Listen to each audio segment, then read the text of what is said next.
Hello and welcome. It is Eric Erickson here across the United States of America. The phone number 877-973-7425. Now, importantly, if you text data to 33777, I did my homework this weekend. After the Stephanopoulos interview, which we're about to get into, I talked to a number of Democratic strategists, prominent ones. You would all know their names. I didn't talk to Carville, though. We all know what he thinks. But I did. And I, if you're subscribed to the email, you got it this morning of what these Democratic strategists are saying. There's a level of panic, a level of rationalization, and a level of realization that only Biden can get himself out of the race. If you text data to 33777, you can get that. I want to begin with the interview. We should start before I get into the details. Just let's start with the basics of the interview with George Stephanopoulos and Joe Biden. Let me ask you a tougher, more personal question. Are you sure you're being honest with yourself when you say you have the mental and physical capacity to serve another 4 years? Yes, I am, because, George, the last thing I want to do is not be able to meet that. I think, as some of the senior economists and senior foreign policy specialists say, if I stop now, I'd go down in history as a pretty successful president. No one thought I could get done what we got done. But are you being honest with yourself as well about your ability to defeat Donald Trump right now? Yes.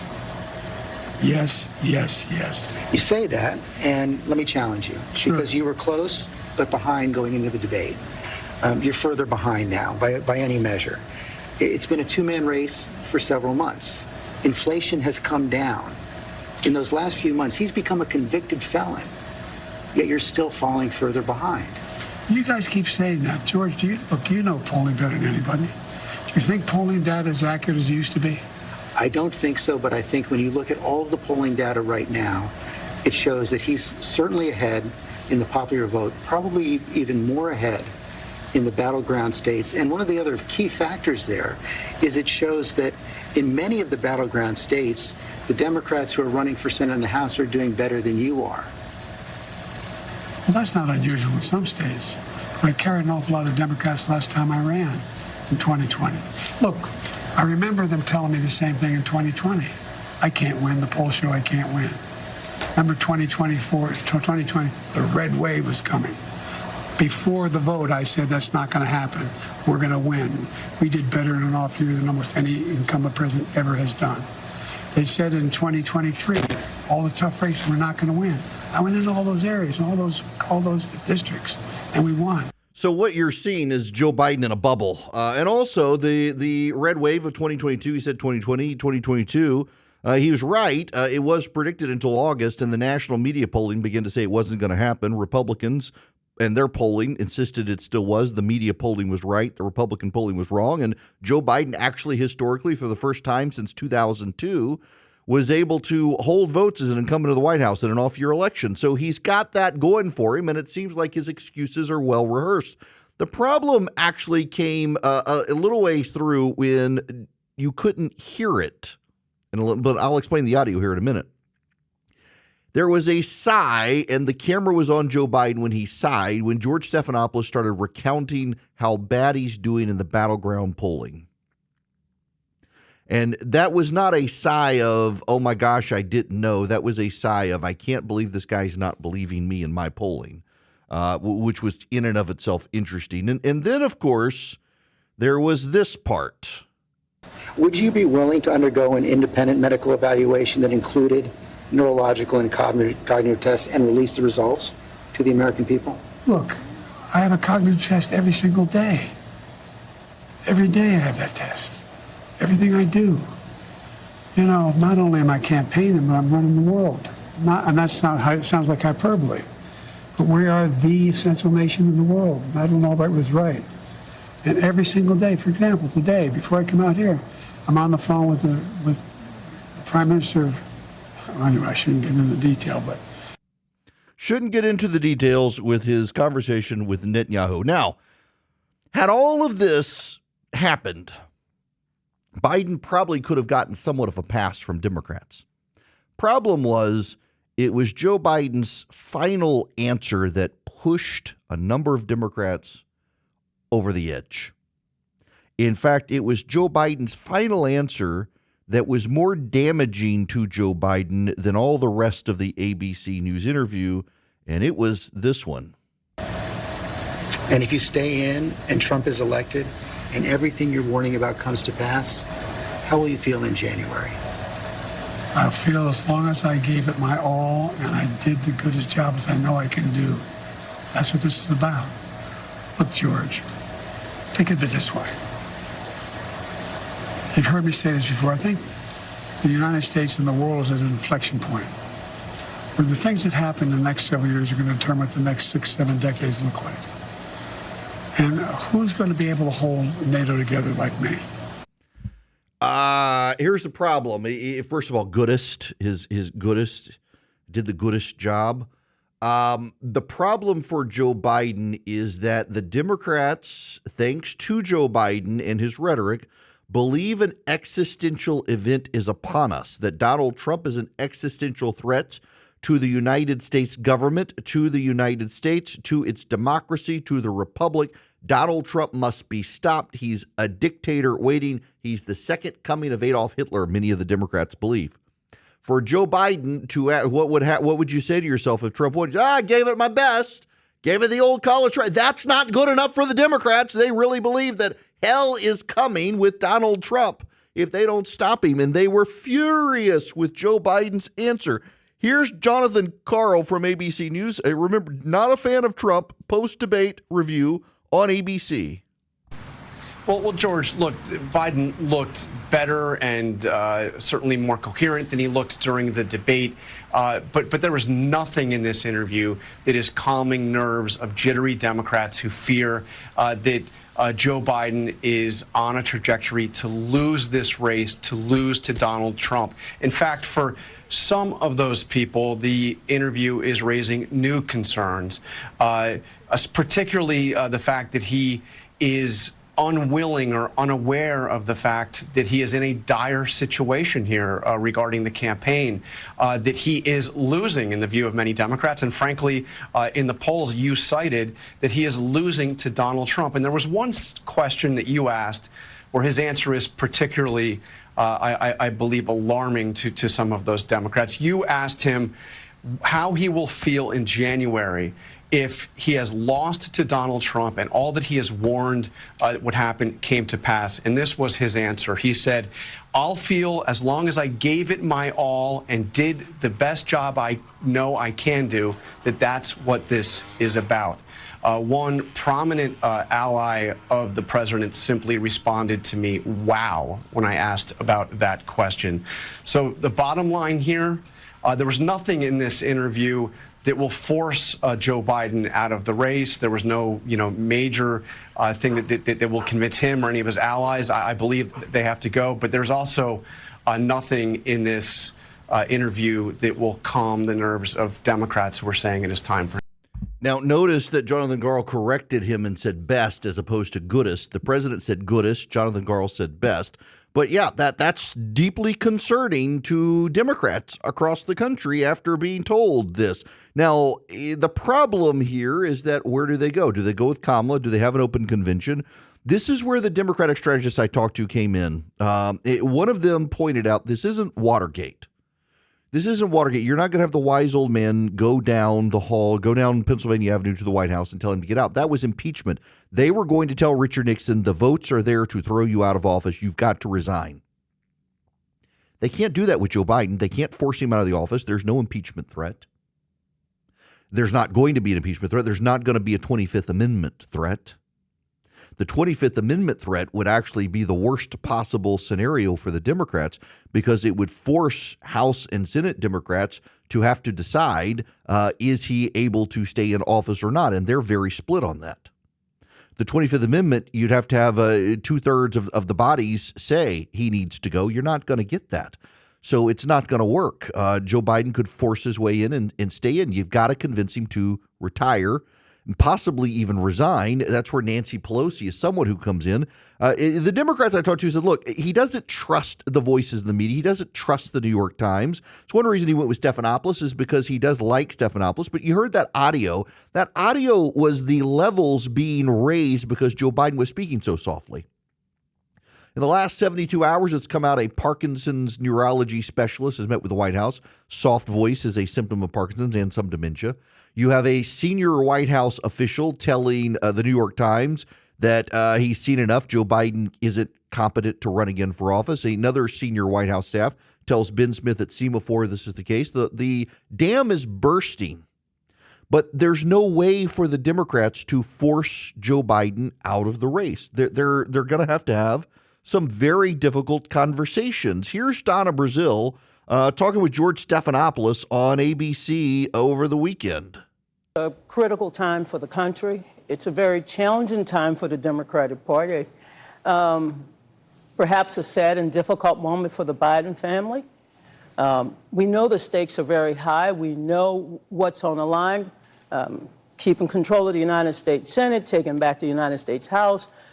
But at the same time, we also have to reassure, and the president is going to have to do it, as well as those of us in the party, reassure the country, but more importantly, the delegates. In 2 weeks, I'm on the credentials committee. I know many of you think I'm past my prime, but let me just tell you, I got more to do.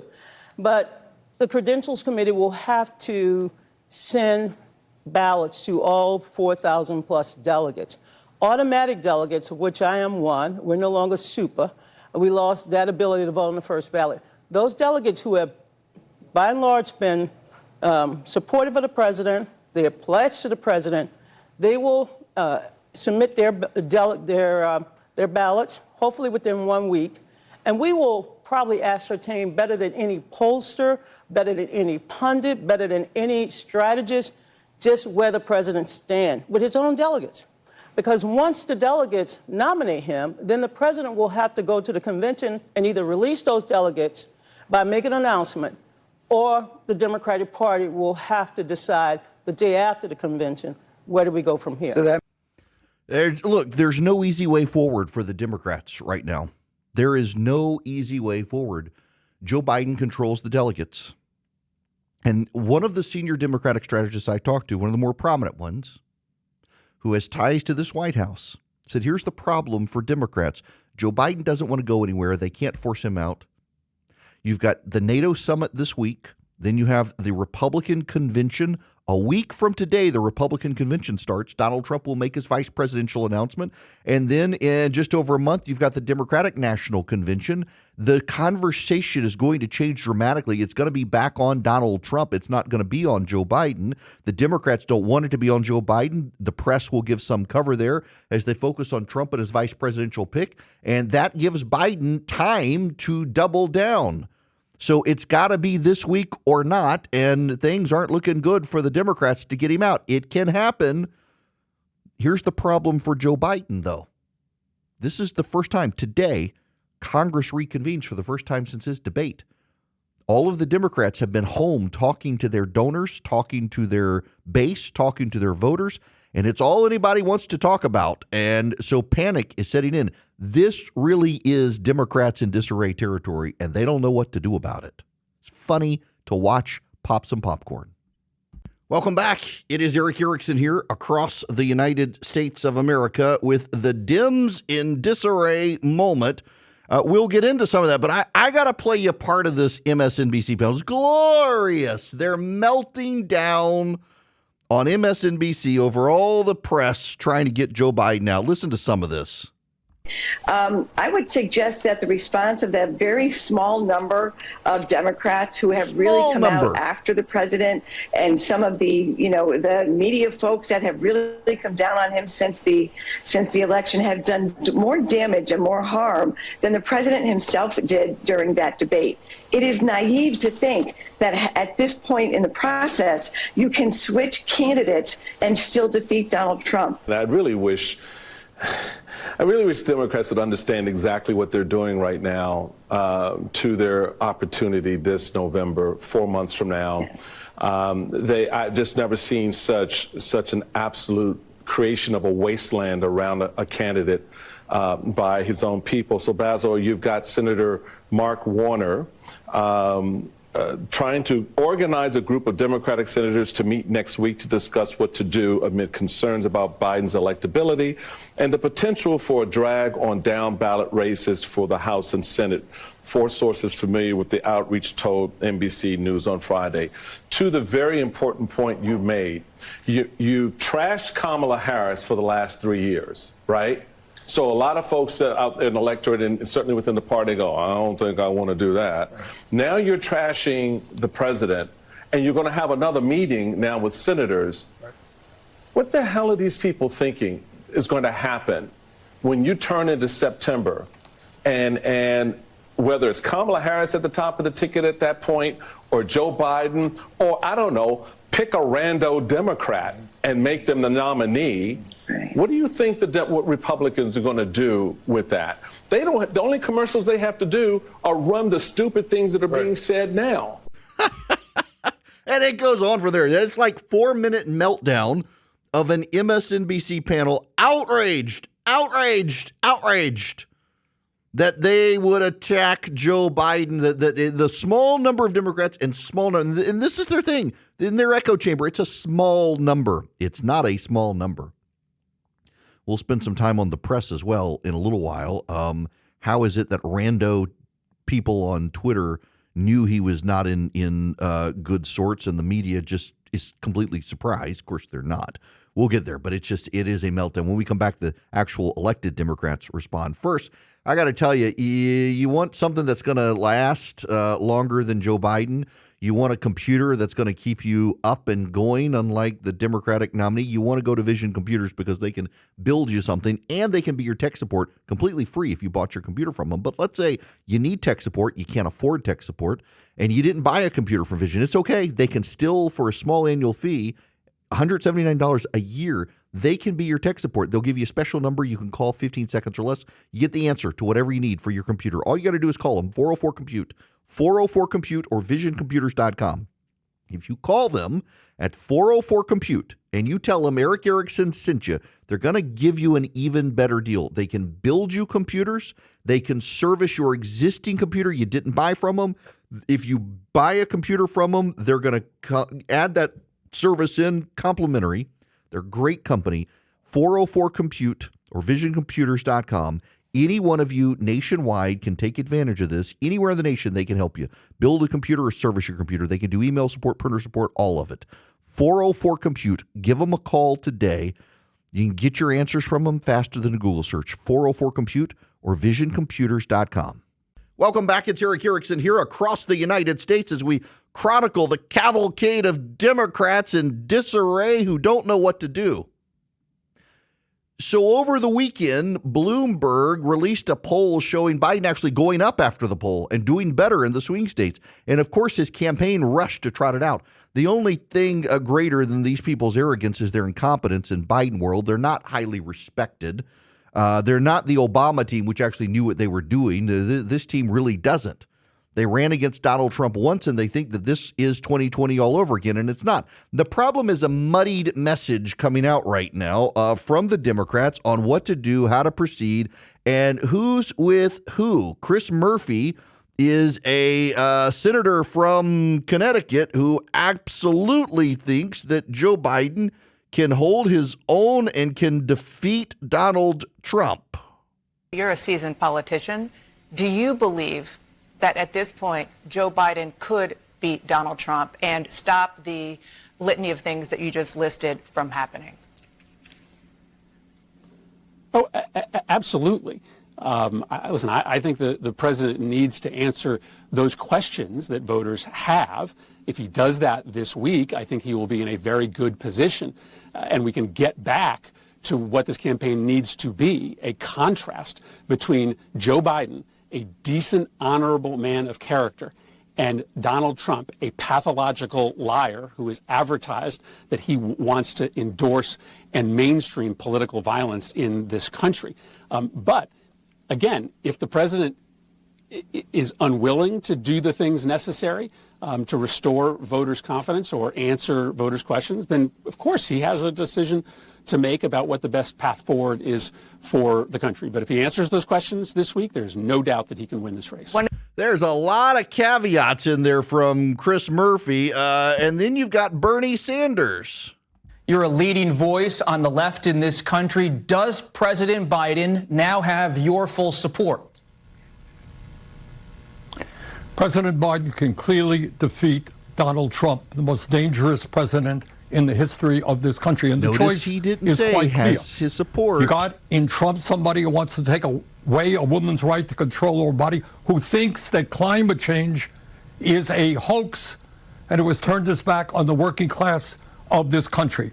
And on the other side, you have Joe Biden, first president in American history to walk a picket line. We have put more money into fighting climate change than any time in the history of this country. We're rebuilding our crumbling infrastructure.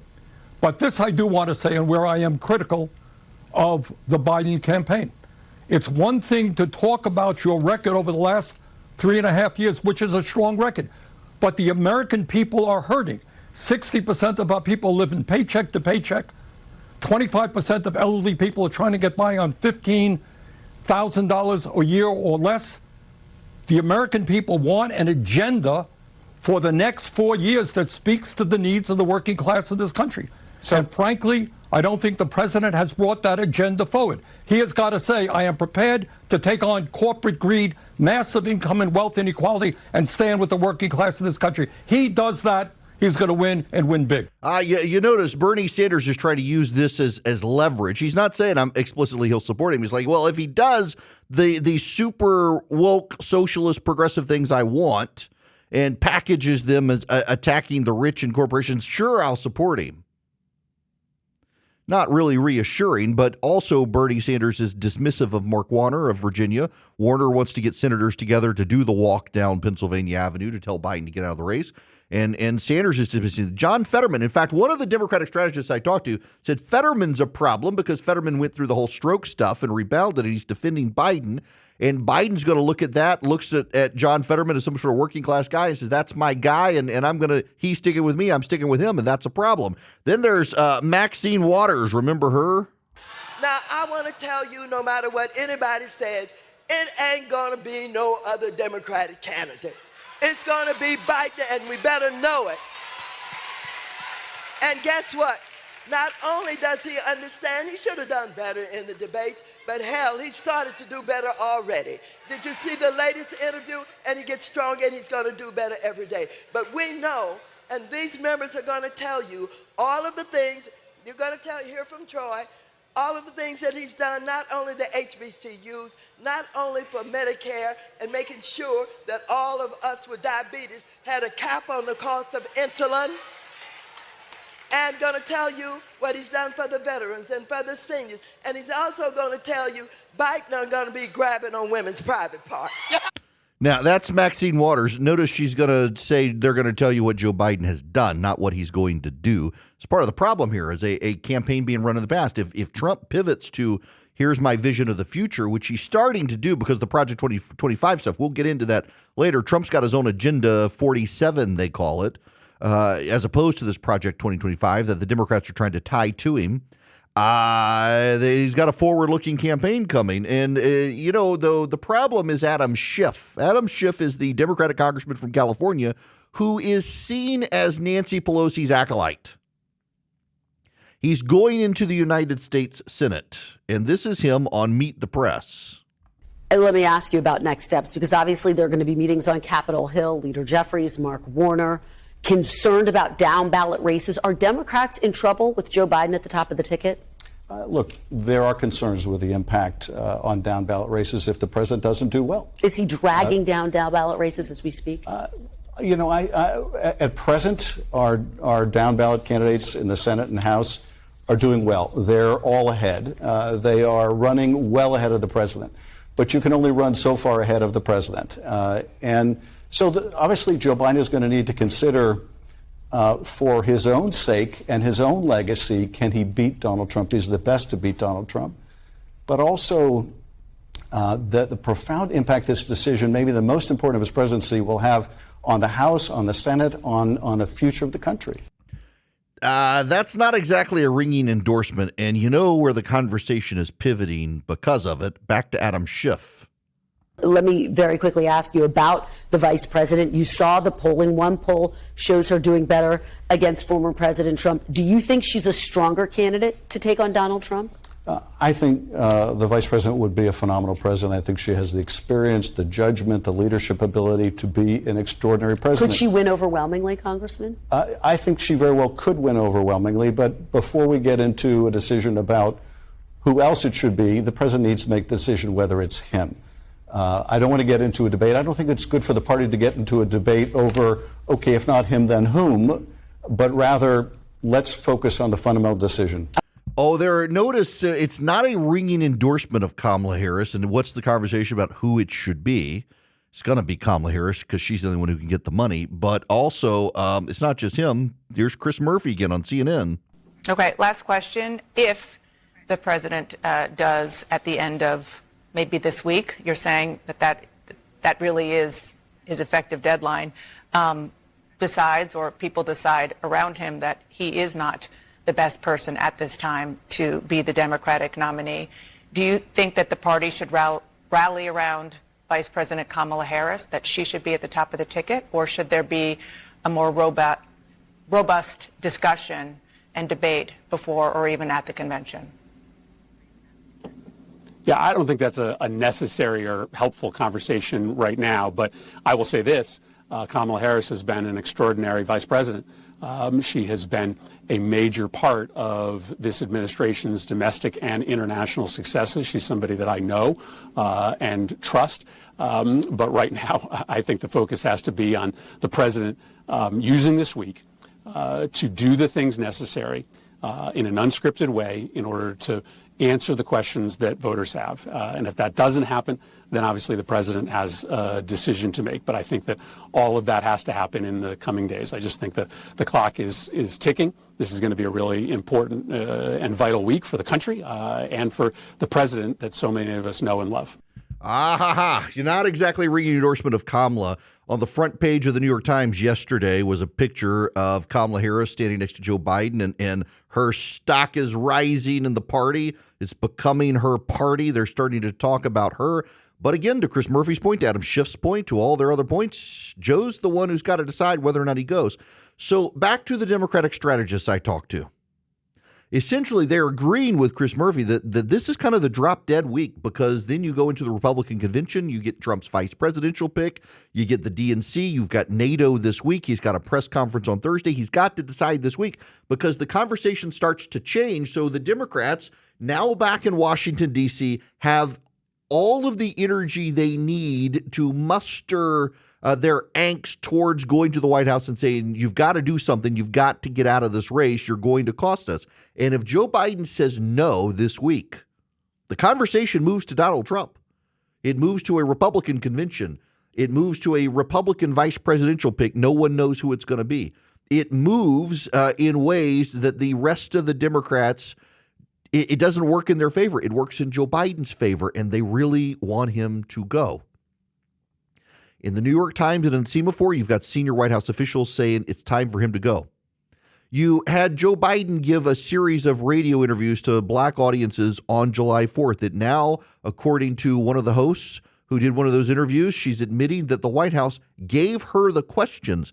Now, if you'll recall back in 2023, screenshots zoomed in of Joe Biden's palm cards during a press conference showed who he was going to call on and the nature of the question the reporter was going to ask. And in this particular case, it was a Los Angeles Times reporter who actually did ask him what was on the card. And the CNN White House reporter, I forget the lady's name, she pushed back very hard on Republican accusations that this was happening. But it turns out it was all true. The level of collaboration from the press is a side story here they're going to have to account for. I want to get into some of that in the next hour. Right now, though, it's the Democrats. They're panicked. They can't get Joe Biden out of the race. You heard Donna Brazile say the delegates are going to have to submit their votes. There is language in the Democratic National Convention rules that the delegates will vote in favor of essentially what the people who supported them wanted. And some Democrats are saying we should interpret this as they want to beat Donald Trump. That's never been the case. It's always been interpreted as you vote for, as a delegate, the person you said you would vote for, in this case, Joe Biden. If they want to have this fight at the Democratic National Convention, it's not helpful because remember, it's going to be in Chicago. You're going to have protesters. Of course, you're going to have protesters. You've got a mayor who's going to be on the side of the protesters. Chicago, I kind of have a sneaking suspicion that Chicago will be blackballed after this. They will never again in the history of our republic have a Democratic convention in Chicago after all this is over. They brought all of this on themselves. 70% of Americans have known all along there was something not right with Joe Biden. They've tried to cover it up. Now you've got senators and congressmen on background saying these things. Several of them are coming forward. One major Democratic donor, though, came forward and said, I'm sticking with Joe Biden. I'm writing the biggest check I've ever written to the Democrats. I'm sticking with him. All of that sends a mixed signal. Joe Biden needs unity from the Democrats saying get out of the race, and no one's going to give it, which is just remarkable. What's also remarkable is what's happening in the economy right now with these banks collapsing. You've got Brazil, Russia, India, China, South Africa buying up gold reserves. The White House is clearly out to lunch, not paying attention. 22-year high interest rates, a clearly slowing economy. Swiss America has been the trusted leader in precious metals for 40 years. They've been warning people about a secret war on cash for some time. If you're interested in safeguarding your hard-earned cash from this secret war on cash, you need to get their free report about the secret war on cash. They're rated A+ by the Better Business Bureau. They can educate you on protecting your assets. All you need is to get their secret war on cash report. It takes less than 15 minutes to read. I've read it. I've got a copy of it. You can read it too. It can save your retirement. It can save your finances. Get your free copy by calling or texting my name, Eric, to 800-289-2646. The all-out war on cash includes digital forms of currency. It's spreading.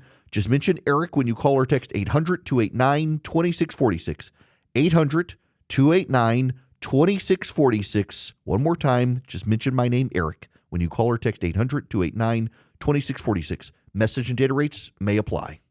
This hour of the program is brought to you by First Liberty Building and Loan. Wherever you are nationwide, they can help your business grow. If you're buying a building, buying a franchise, or you need a big equipment loan, they make their own lending decisions. They can respond fast, and they can grow with your business over time. Reach out to them, firstlibertyga.com, firstlibertyga.com. I just, as an aside here, there's so much other news out there. You know, you do have NATO coming up this week in Washington, D.C. It's the 75th anniversary, having a conversation. You've also got this massive election that happened in France, where essentially the center right and the center left parties consolidated, dropped out, so that the left won huge in France. Emmanuel Macron, his bid actually paid off by a united front from the center right to the far left, uniting against what they call the far right. Now, those labels don't really apply, and they're not really far right. They're the very anti-immigration forces in France have just been crushed by this coalition of all the other people in France who for years have been raised that they're scary people, et cetera, et cetera, et cetera. So you got that news out there. There's a lot happening. And then, of course, you've got now the new prime minister in Great Britain, who turns out to be mentored by Barack Obama. So all of these left-wing gains in Europe, in large part by consolidating a vast spectrum of candidates to stop the right and a populist uprising that's been happening. And I don't know that they're going to stop it here. The Democrats are in such disarray, and they've totally bought into this democracy is on the line and everybody must be scared, et cetera, et cetera. I don't really believe most Americans believe that. Genuinely, I don't think most Americans really believe that democracy is somehow at stake in this election. Democrats, now, to be fair, Democrats have internalized that that's the case. I just don't really think most Americans have internalized that that's the case. I think most Americans are worried about groceries. They're worried about schools. They're worried about boys and girls sports. They're worried about cultural issues. They're not worried about democracy. They think the Democrats are as much a threat. And in fact, there's some polling showing that people think the Democrats are a bigger threat to democracy. After all, they're the ones who tried to remove Donald Trump from the ballot in several states. So I just don't think that's going to fly with them. And then, of course, there's the role that the press plays in all this. We'll get into that when we come back. I want to spend some time, just to give you a heads up. I do want to, and I know it's somewhat iterative, but I really want to walk you guys through again, because I've gotten so many emails over the weekend on why Barack Obama is not pulling the strings of the White House. Some people say he is. Those are ignorant people. And then Project 2025, what is it? I warned you guys a month ago this was going to become an attack, and want to walk you through that. But I'm going to say something on a personal note at the moment. On Friday, I decided to go play golf after the show. Couldn't get a tee time until 5:30. Went out to the golf course and was doing really great. 3 holes in, I was doing remarkable. And then the lightning started. So I had to pick up. Got a rain check. Decided I'd finish my game on Saturday afternoon. Got out to the golf course. Got 4 holes in. Doing great. Then the lightning. So yesterday, I decided I would go again. Guess what? Guess what happened? God is conspiring to keep me off the golf course all of a sudden, but it's nice to have rain. So there's a company, they're not an advertiser, but I've ordered a lot of stuff from fastgrowingtrees.com. I think they may become a podcast sponsor, but for now they're not. But I've ordered a lot of stuff from them, fastgrowingtrees.com. And I ordered some hydrangeas for my yard, and they all died because of lack of rain. And I started to go pull them up, and I noticed they're starting to sprout again. We've gotten a bunch of rain.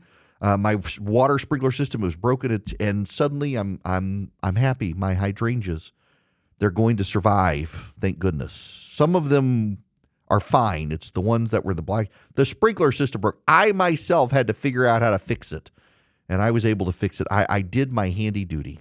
Okay, when we come back, journalists, when are they going to be held accountable for what they've done to assist Joe Biden's cover-up?